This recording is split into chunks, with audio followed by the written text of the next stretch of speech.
Alright, that's a crazy looking word, but we're going to be doing Pythagorean's theorem. Pythagorean has to do with triangles.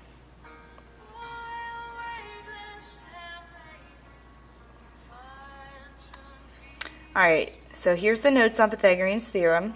Remember, the hypotenuse is C, so it's that long one there, and it's across from the right angle. And A and B, those are our legs of our triangle.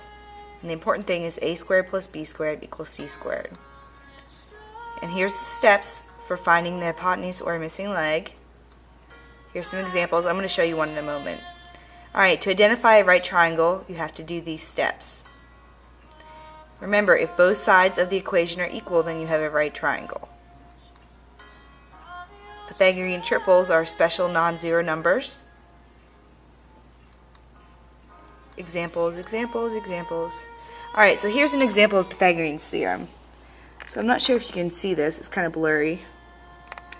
But x is this only works with right triangles.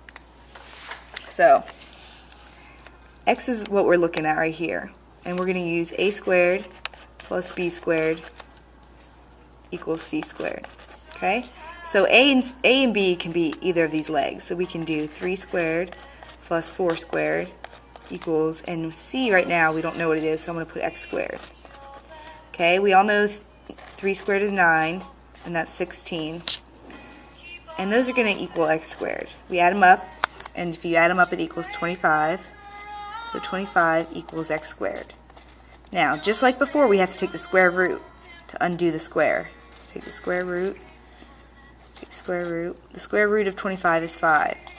So the measurement of our missing hypotenuse is going to be 5. And if you put 5 in there, does it make sense? These are smaller, and then 5 is our biggest. Your hypotenuse is always going to be your biggest measurement, and that's how you know it's correct. If you get a hypotenuse smaller than legs, then it's not correct. And if you're finding the measurement of a leg and it's bigger than the hypotenuse, then that's not correct.